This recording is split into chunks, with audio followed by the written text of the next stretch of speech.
Welcome to Automotive World, everyone. I'm your host, Vinay Mystery, and we have another top story. This is from Porsche. This is a vehicle that has been highly anticipated. Porsche's first ever 911 hybrid. We have got some power figures. We have got, more importantly, we've got some pricing, and man, oh man, just like every 911. This thing is super fast and it is super expensive. So let's get right into this. First of all, the first ever hybrid Porsche 911 is going to have 532 horsepower, and it's going to cost 166, almost, let's say $167,000, $166,895. That's it's a $167,000 vehicle. Let's not lie into this. Obviously, with this, it's going to use a hybrid engine here. Boosting 532 horsepower tops, 449 pound-feet of torque. We also then are going to have, the Carrera GTS. That's also going to be using, a different engine as well, which will be hybridized.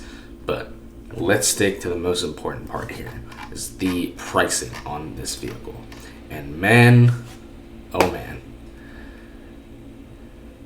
For the Carrera, for the 911, because the 911 range is large, you've got the Carrera 911s, you've got the Targas, you've got the Turbos, you've got the Turbo S, and then you have, the baddest boy in the lot, the GT3 RS. And, this is big because, with the Carrera, it's going to use the new 3.6 liter flat six versus the older 3 liter, 478 horsepower, 420 pound-feet of torque.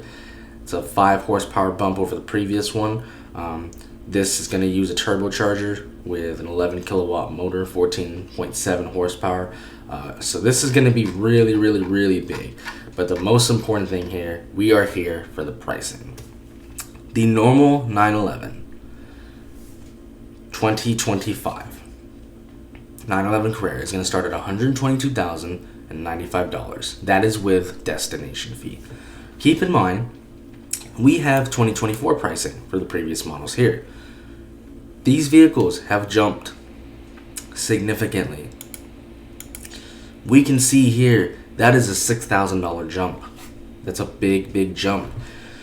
The 911 Carrera Cabriolet last year was $128,850. This year it's $135,395. That is almost over a $7,000 increase. When we come up to the Carrera GTS, we go from $152,550 to $166,895. That is like a $14,000 increase. It gets even worse when we come up to the Carrera GTS Cabriolet. It was $165,350 last year. This year it's $180,195. That's very close to a $20,000 increase. When we come up to the 911 Carrera 4 GTS, $159,850 last year. This year, it's $174,695. Again, about close to a little bit, or even a little bit more maybe than, when you're done with tax and things, a $15,000 increase. Last year's Carrera 4 GTS Cabriolet, $172,650. It's $187,995 this year. I mean, now we're really getting close to the almost $20,000 increase. I mean, this is just craziness. Very similar pricing it's actually the same pricing for the Targa 4 GTS, which I find a bit interesting. The pricing between the Cabriolet and the Targa, both last year and this year, did not change. In terms of, they changed obviously from last year to this year, but the pricing for last year's model and this year's model correlate with each other. So I find that that's a bit interesting. The 911 Turbo, This one probably saw the least increase. $198,850 last year. This year it was $199,100. $195. I mean, this thing saw an increase of like $400 change around there. This thing probably saw the smallest increase. The Turbo 11, the 911 Turbo Cabriolet, that actually saw a very small increase as well. $211,650 last year. This year, only $211,995. So about a $300 to $400 difference, give and take. With a little bit of change. The 911 Turbo S, $232,050 last year. $232,395 this year. $250 in change or so. Not bad. That's. I think the increases are just getting smaller and smaller.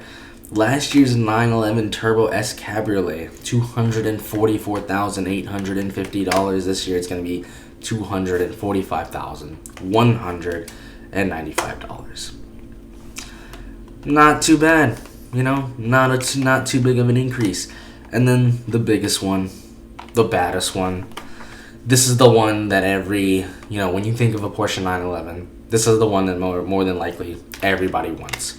This is the one that everybody would love to buy. This is the one that really only 1% of us actually can buy. But it's the biggest one. It's the baddest one. It's the best one. It's the GT3 RS. $242,950 last year.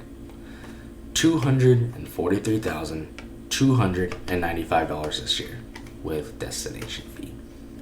So there have been some price increases across the board. We have seen some vehicles, we have seen certain trims on here just go up by about a few $100s, maybe less than $500.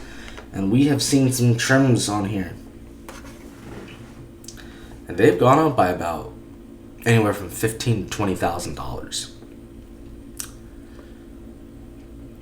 Keep in mind, these are six-figure vehicles.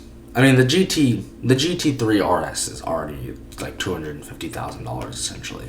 So if you're in the market for any of these vehicles, any of these trims, money probably isn't a big issue for you. So for you, these prices don't really probably mean much. They really probably don't. But for the normal people like me, this is huge. I mean, we see, they talk about it here. Price increases just across the board. Huge jumps. I'm not talking about $1,000, $5,000, $7,000. There are some trims on here that have gone up about $15,000 to $20,000. Like I said, if you're in this type of range, is it an increase? Yeah, it is. Is it a big increase? Yeah, it is. But probably to you, money is probably not really an issue. It really probably isn't. But it is crazy to see where these vehicles have gone in price. Let me know what you guys think down below. That's the biggest thing we're going to cover here. Obviously, we have got some all new upgrades just, with the hybrid system. We have the new Carrera GTS, weighs 103 pounds more than the previous model, just due to, new equipment and things like that. The first 911 Carrera model to break into the sub 3 seconds at 0 to 60 with a 2.9 run, which is really, really cool to see that. Get that magic number. We've got all new tire width and wheel options, things like that. But the biggest thing here was the hybrid system, the 532 horsepower, and that, 449 pound-feet of torque. And then the biggest thing was the pricing. So let me know what you guys think of this down below. For most of us probably watching this, this vehicle we were never considering. We probably maybe can't afford it. But for those of you who can, or for those of you who even can't, you guys and girls, let me know what you think down below. Are you happy with these upgrades? Are they worth it? Is this pricing way too much? Like I said, do you think it matters for those type of people who are buying this that probably already have the money? Let me know what you guys think down below of this. This is going to conclude the video for now. Like always, thanks for watching, everyone.